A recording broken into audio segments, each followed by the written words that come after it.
So with all that being said, let's get started on our mats if you want to make your way over. And we're going to start today lying on our backs.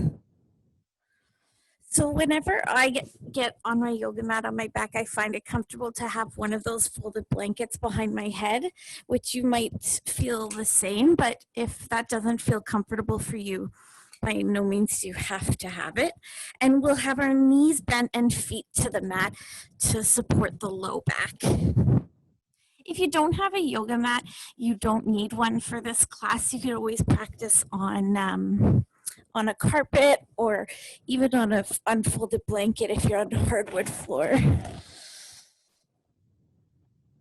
And starting off, just find yourself on the connected to the floor. So maybe rock your knees a little side to side. Maybe turn your head side to side a little bit. Take up as much space as you'd like. And then we'll come to a place of stillness in the center of the mat. So if you don't have any issues with sciatica, you could take your knees closer together and your feet further apart and let your legs drop towards each other. If your low back is bothering you or if you have issues with sciatica, this is a great place for you to strap. Use that belt or use the yoga strap to actually strap your legs at about hip distance or so apart. So you'll strap all the way around your thighs so that you don't have to use the muscles of your legs. And then taking your hands and let them rest kind of close to your chest, breathing in and out through the nose. Noticing if you can feel how your inhalation brings a little bit of space underneath your hands, a little bit of rise and fall. As best you can, initiate or invite a silent breath in and out through the nose. So the breath isn't full of effort and strain. It's more of an invitation and a welcoming, almost bringing your imagination underneath your hands to welcome the breath to this space.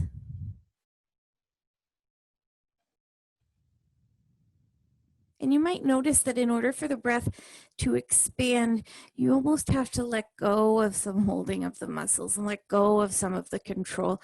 So unlike other physical endeavors where we really need to push and control and use our brain, we almost have to turn all of those mechanisms off to just allow the breath to be in this space. And then slide your hands a little further down your body. So feel with your fingertips for the bony ribs and place your hands along the bony ribs. Maybe let the fingers go wide to cover a big space there. And see if you can slide your hands towards the sides of your body, almost towards the floor. And as you breathe, if you could expand out towards the sides.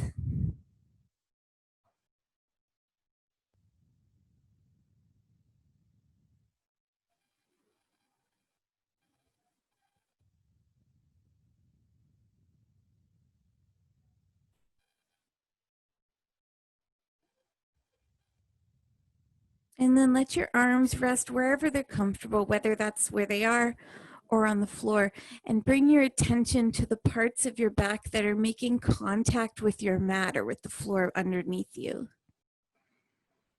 And as you continue to breathe into the chest, as you continue to breathe into the side ribs, can you also find or imagine bringing some space into the backs of your body, into the floor underneath you, into the largest lobes of your lungs on the back of your body.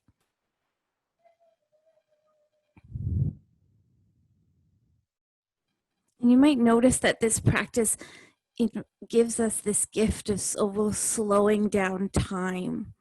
All of our attention moving inwards to this simple practice. Maybe even the breath gets a little longer as it fills a little further.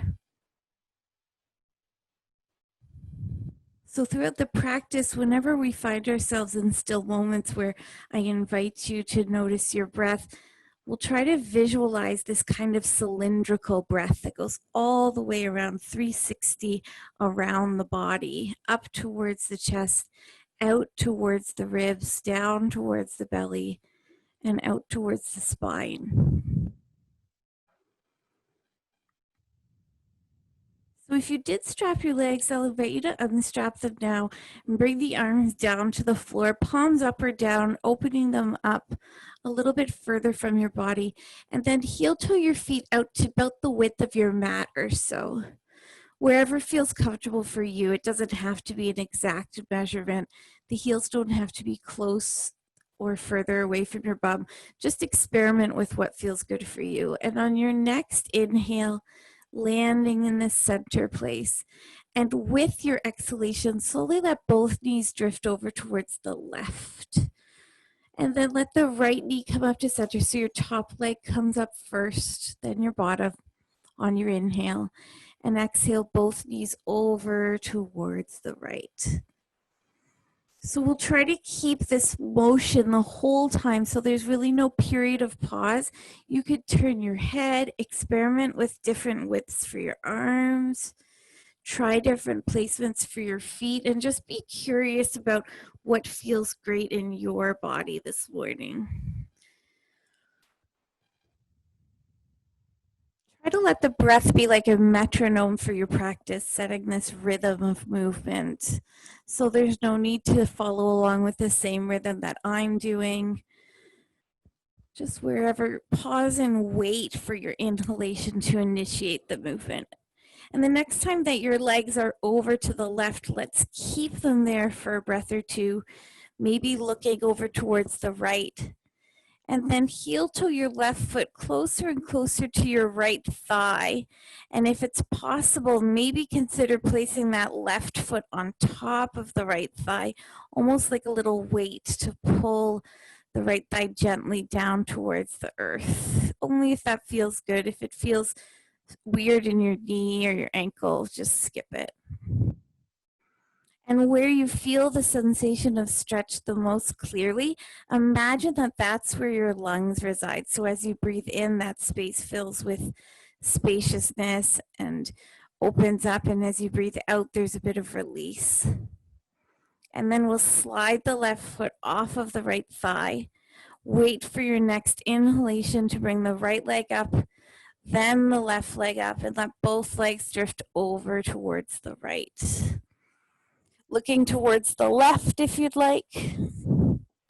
Taking the right foot down and heel toeing it closer to the left thigh. If you're able and if it feels good, take the left foot and the outside of the foot to go on top of the thigh, just above the knee. Breathing into the space where you feel this sensation the most. And then sliding your right foot off of your left leg. When your next inhalation comes, bring the legs up to center, and then we'll end up in that same position we started in. And here's a great opportunity for you to notice what you notice. Find that breath once again. Be still if you feel like being still. Move if you feel like moving.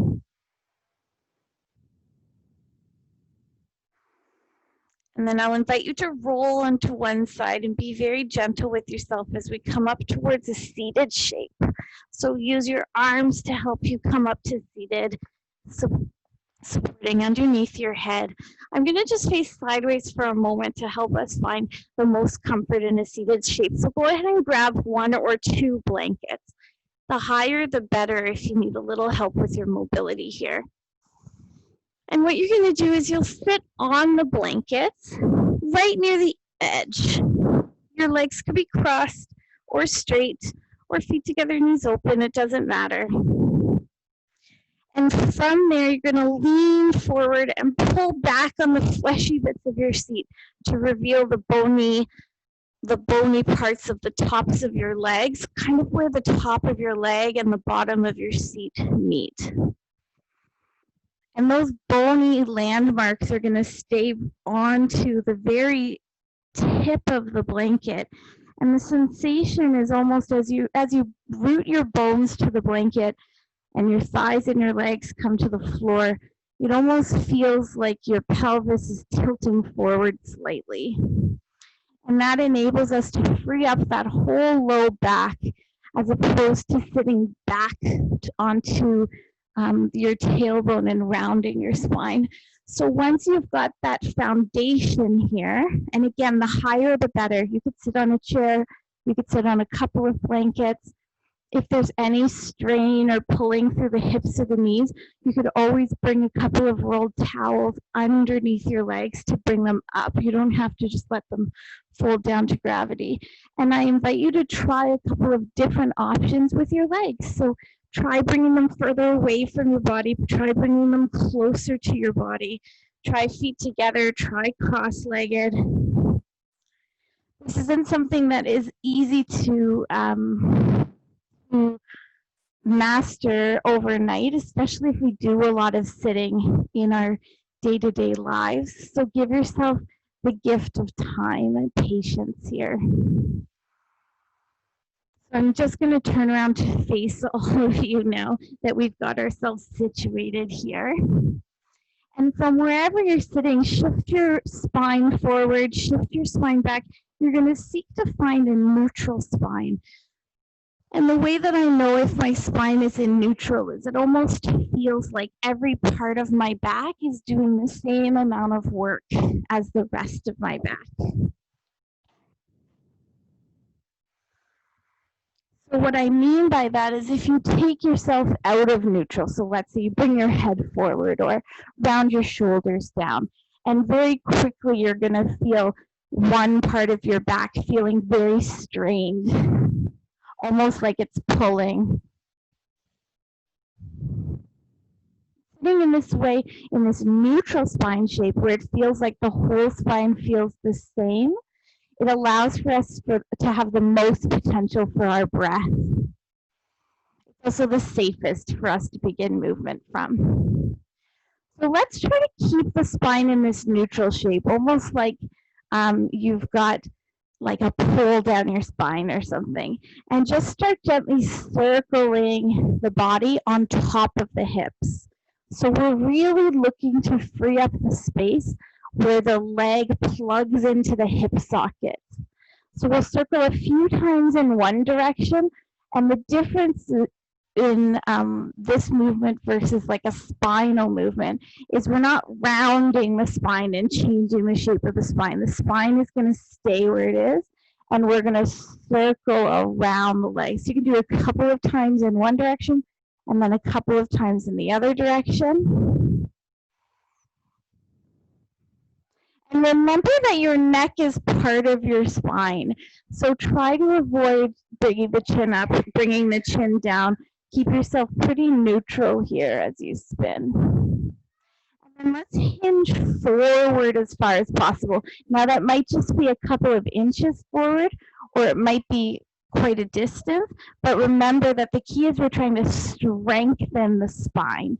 So the spine is continuing to lengthen, lengthen, lengthen. I almost imagine like I'm pinning myself to a wall behind me. And the sensation where I feel the most amount of sensation is around my hips here. And let's swim the arms. So with your right arm, reach it up and just follow with your head to reach to the wall behind you. And then swing it up to the sky, come around to where you started. And we'll do the same with the other arm. Up and reaching behind you. Up. So the intention is still to stay almost like you're moving around on a spit. So we're going to hinge forward from the hips, swim the arms up and back. So we're getting a little bit of mobility in the neck and the head, a little bit of mobility through the shoulders. And every time you come back to center, think of lengthening to strengthen through the spine.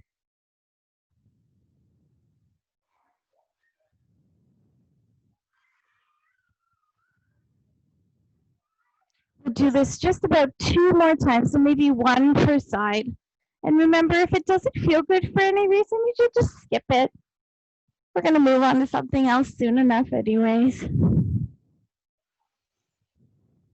And then let's hinge all the way back to where we started. And now, if your legs are crossed, if you look down and one leg is in front of the other, let's be a little bit uncomfortable and just switch the cross. So you might need to readjust how you're sitting. It's a good time for all of us to readjust no matter how your legs are positioned anyways, to make sure you're still up on those sitting bones. And now we're gonna affix the lower half of the body. So almost like you're pinning your sitting bones to the floor, like a plug in an outlet. And the upper half of the body is going to start to circle. So you kind of imagine drawing a big circle with your rib cage into the room around you. And notice, so start just in one direction and notice where you're missing. So if you actually were drawing a circle around the space you're in, which part of the room is getting missed? Which corner are you missing? We'll circle a few times one way and then change direction, circle a few times the other way. Make sure you're still breathing here. Remember, that's the metronome for your practice. That's keeping the rhythm of your practice. And then after you've done a few times in both directions, we'll come back to center and just pause and reconnect with that breath.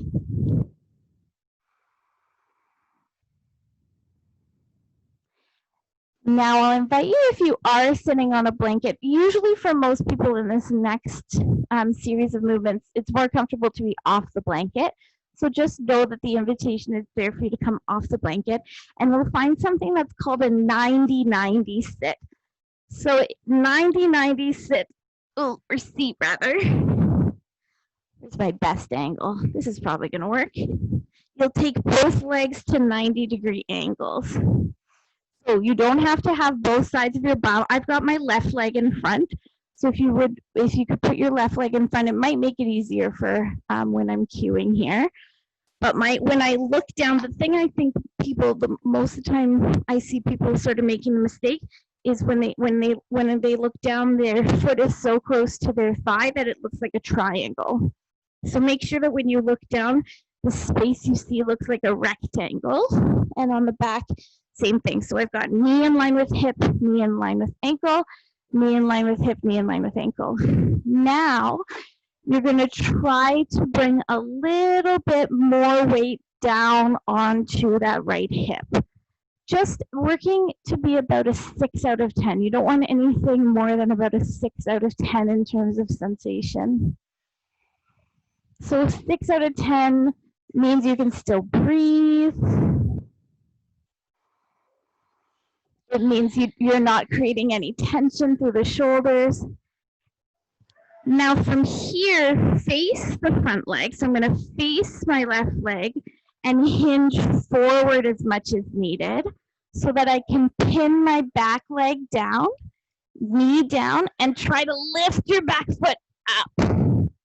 Even if it doesn't lift, the effort of trying to lift it is going to activate those same muscles. And then lower down. You can't hardly see my lift. It's like barely happening. Now, if your foot is lifting quite a distance off the floor, then try to sit up a little bit higher. So we're always looking to work for about a 6 out of 10. If you need more support, you're going to lean forward. And if you want more challenge, you're going to lean back. So we're going to do it 3 times. So here's my 3rd time.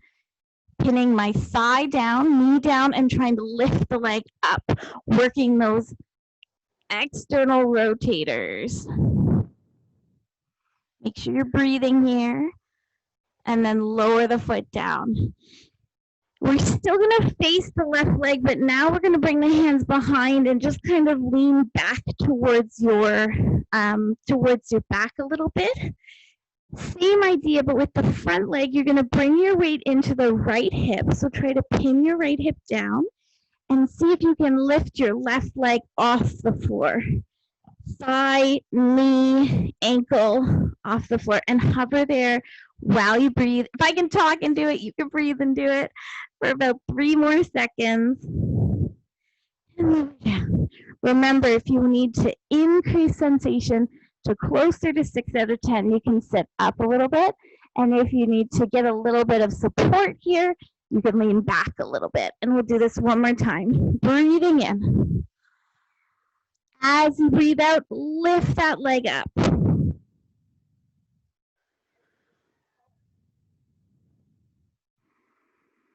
And then lower down. We just got one more time to do it. Breathing in.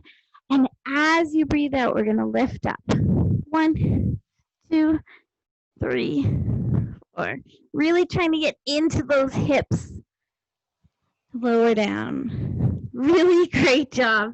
So we're going to do the same thing on the other side. So when I transition, I'll just root my heels down and spin myself to the other side. You can do the same, or you can move however you'd like to the other side.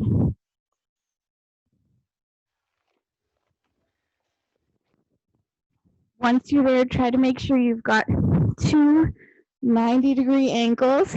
So you look down and see a bunch of rectangles or square shapes. Leaning forward as much as you need to.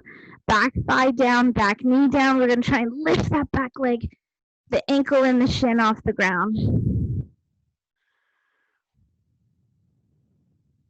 While you breathe.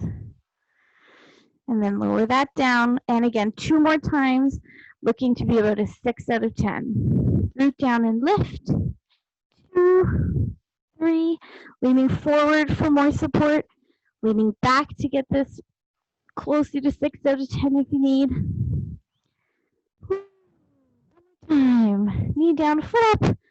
Subconsciously, I think I always choose my easy side first. So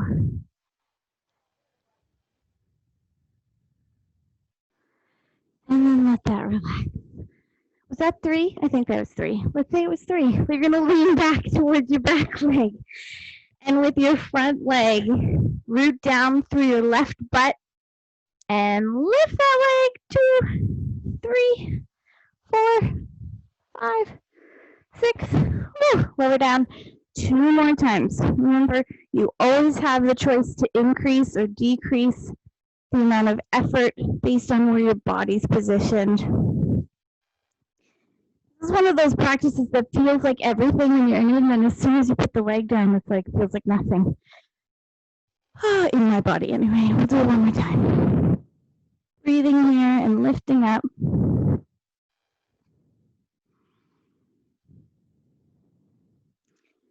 And then lower back down. And here we'll bring the legs kind of to a comfortable place, just like you're hanging out on the beach, and kind of windshield wiper side to side a little.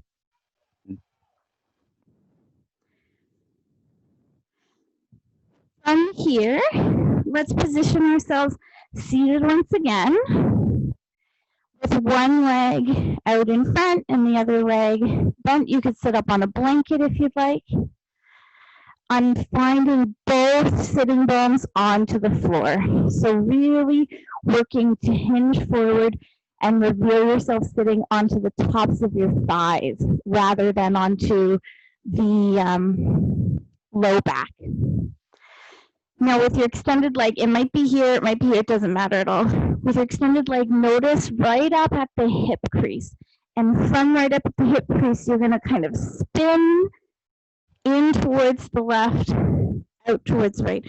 So you can see your foot and it looks like it's the foot turning in and out, but if you notice, the work is coming from my thigh. So make sure that the ankle isn't doing the work and the knee isn't doing the work, but it's really way up at your hip where your leg plugs into your hip socket.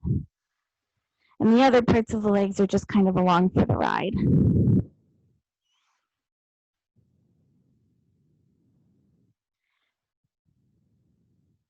And then we're going to switch to the other side. So if you're feeling this at all in your knee or in your ankle, I'll invite you to flex your foot. So it's like pulling the toes towards your shin.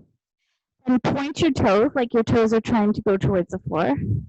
And then find this position that I call floint. So your ankle stays long like it's pointed, but your toes flex back. So when I was a kid, this is what Barbie's foot looked like. So you can bring your foot into this shape, and doing so, you're kind of going to protect the ankle joint and protect the knee joint while you do this internal external rotation. If you're up high on blankets, you might choose to keep the knees slightly bent here. You never want to feel any pressure out to the back of your knee. Now try and do in the next couple of rounds to just feel what's a little, like a micromillimeter, the width of a piece of paper outside of your range of motion here. So if you're like doing this a couple times and this is the range, what's just slightly beyond the range? If it's pain, leave it, don't go there. But maybe there's a little bit of space that we just haven't found because the body likes to do what it does most often. Let that go. A little bit of this. And then find yourself on hands and knees. So hands and knees is a position I hear a lot, especially if people haven't had a lot of experience. There's not a lot of times in our lives that we bring our hands to the floor in this way. So it's reasonable that the wrists could feel strange if we don't ever do that in our daily lives. It's a lot of effort, but there's a lot of things we can do here to help our wrists be supported. I'm just going to turn towards you for a moment to show. First is that when you come to this position, notice the little creases, like the soft part of your elbows. You're going to kind of rotate those as best you can forward. So it's the same as if I were turning my hands out to the side, but I'm going to keep my hands relatively straight, like middle fingers relatively forward, and just rotate the arms right from the upper arms. It kind of, if you imagine like you're holding a newspaper underneath your arm or like a water balloon in your underarm, that's the feeling. And it brings a lot of strength to the upper part of the arm. So that's the first part. We're going to, it's called externally rotate those arms. The second is if you are feeling a lot of strain in your wrists, you can back your body back a little bit so that the angle isn't quite as intense. You're not quite at 90 degrees. And then thirdly, I want you to imagine like there's a second source of gravity on the ceiling. So as opposed to letting everything kind of fall down and the wrists are the last point of contact, imagine there's this second source of gravity on the ceiling. So the back of my head I kind of make like a double chin here. The back of my head lifts. My arms are externally rotated, but the shoulder blades move away from each other. I even come a little bit up, not quite into an arch shape, but up into my spine. So there's this source of support from the internal structures of my body here, lifting away from the wrists. Sometimes when I'm teaching little kids, I'll say, pretend there's like a campfire under your nose and you're just trying to get away from it. And then from here, imagine that you're on a fence post on Halloween and you're a black cat and you're going to arch your back. So tuck your tail, take your chin towards your chest, and open up the spaces between your vertebrae. Really let your head fall heavy. And then we'll do the opposite. Reach your feet far behind you. Bring your chest forward like it's going to come between your hands. And this is cow pose, like you've got heavy udders. And then around cat. And stretch long for cow. So let's focus on first the tail. Tucking the tail between your legs. Tail up where the wall meets the ceiling. Between your legs. Wall meets the ceiling. And then your spine, you're going to contract the front of the body to get big stretch on the back of the body. And then contract the back of the body, get a big stretch on the front of the body. Like an accordion, folding and unfolding. It's through muscular engagement, so we're not just dropping into gravity. And then your shoulder blades. Your shoulder blades are like little wings on the back of your body. You're going to pull the shoulder blades towards one another, close to the spine, and then push into the floor and pull the shoulder blades away from each other. Get a big stretch in the upper back. And now let's weave all three places together. So try to share your attention through all three places, just for about 2 more breaths. And then we'll come back to your neutral table. Remember to externally rotate the arms. I'll invite you to take your knees a little wider and your big toes closer together and shift your seat back towards your heels. From there, let your forearms come down to the floor into what I call forearm resting pose. And if it feels strenuous for your head, you can just bend your elbows and make a little pillow here. And this is a great pose to kind of shut the world out around you. If you'd like, you can extend even closer to the floor and move into what's called child's pose. But it's also a great opportunity to take advantage of those largest lobes on the back of your body, because the legs are somewhat restricting our breath here. Without effort or force, feeling those big wingspans, like visualizing butterfly wings on your back. And as you inhale, the wings open and expand and spread wide. And as you exhale, they come together and weigh down a little on the body.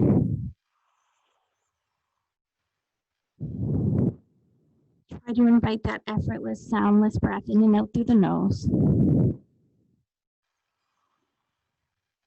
If this feels intense for your knees, you can always shift forward a little bit and turn this forearm resting pose into whatever degree of bend in the knees you can manage.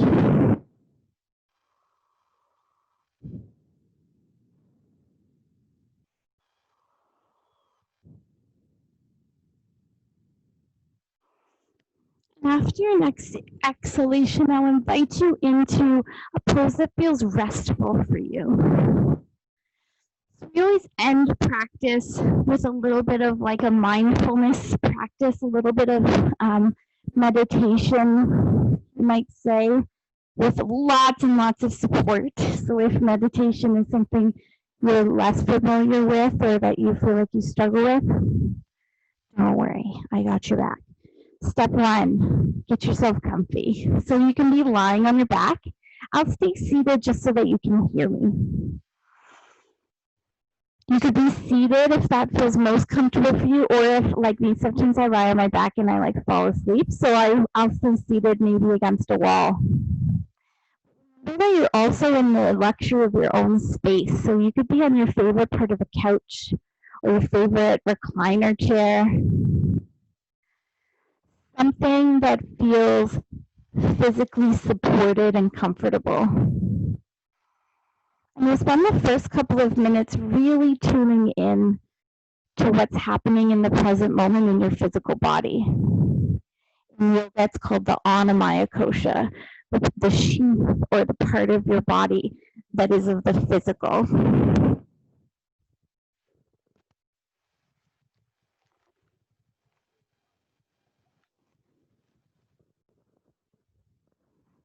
Let go of what you think that comfort looks like and really tune into how you're feeling here from head to toe.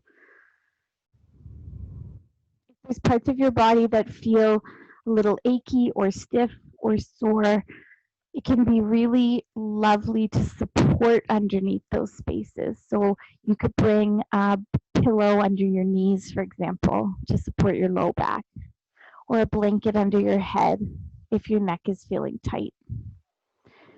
You could shift and adjust where your arms are, where your legs are. So for a few moments, you're kind of like Goldilocks, trying to get everything just right.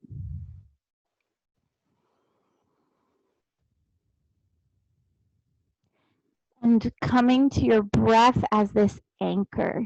So breathing in through the nose and breathing out through the nose to keep yourself present in this moment.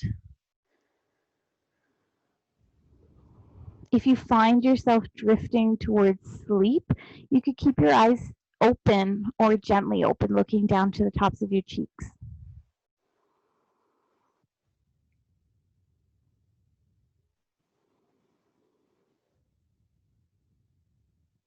And as you rest here, the body will continue to adapt and adjust.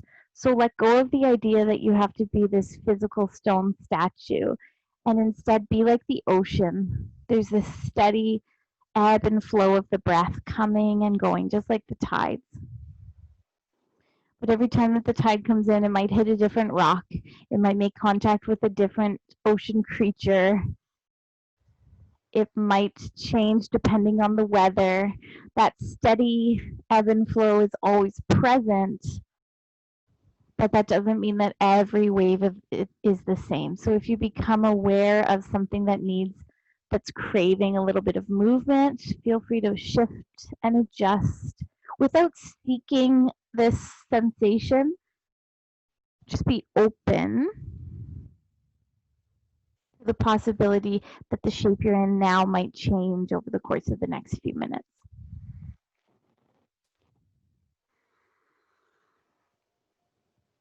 And once our nervous system is supported with our bodies being as comfortable as possible, it's a lot easier for us to tune into our thoughts. So mindfulness or meditation isn't stopping our thoughts from coming. As conscious beings, that's never going to happen. But it's more of like a thought training. So imagine your thoughts are like a little puppy that you need to house train. And sometimes it means that you have to, at first, continue to bring that puppy outside, bring that puppy outside, bring that puppy outside. And then there's an accident. You clean it up and you bring the puppy outside. But over time, the puppy will learn and it gets easier. So starting off by finding an anchor, something to keep you present in this moment. Today, let's say the breath. And you'll focus as many of your senses on the breath as possible. How does it feel? What does it sound like? Maybe visualizing the breath coming in as a particular color and watching it in your imagination move through your body.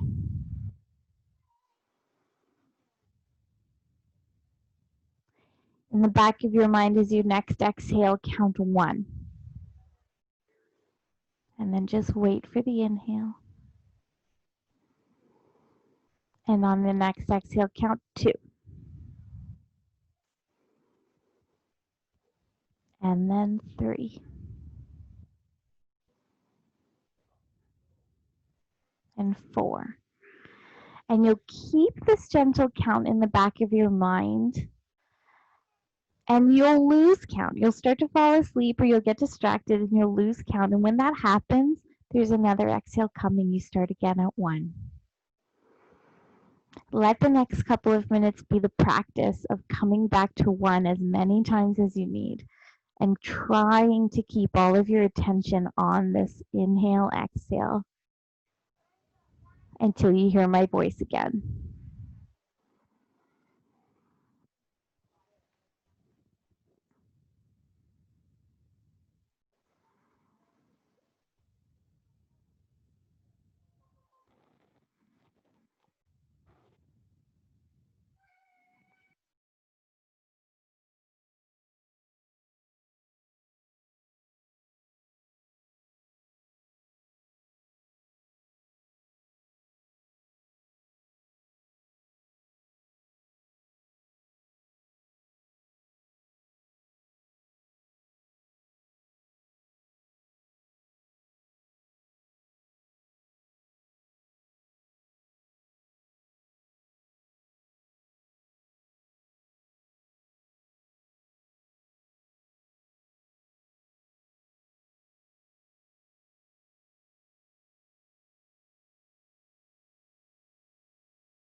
Gently letting go of this practice with your next exhalation and allow for your senses to expand the space around you, hearing more of what's happening in the space around you, feeling all of the parts of your body maybe starting to move a little bit if it feels good. Connecting maybe to the energies of the other people who shared in this practice with you and imagining like you could hear their spaces and their breaths. As you feel a little more grounded to the space around you and what's happening in the now, just maybe roll to one side, come on up to seated shape when you feel ready, moving slowly and cautiously, supporting yourself as best you can. So all of the good that you've done in this class is still done as you come up to seated.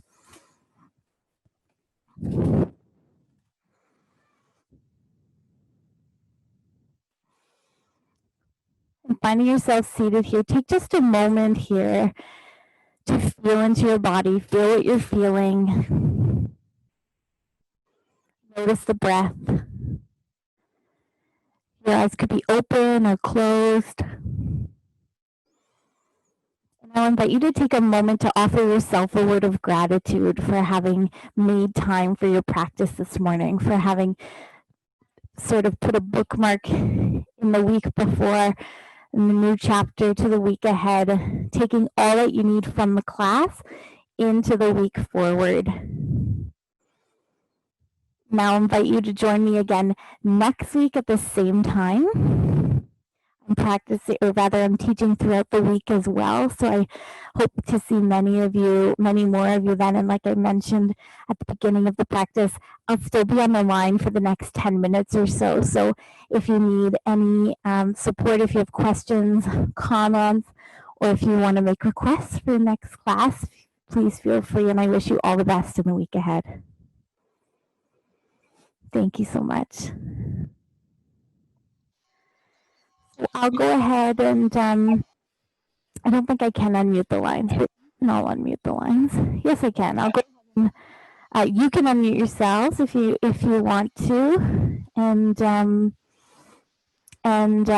otherwise, thank you so much, and I'll see you hopefully next week.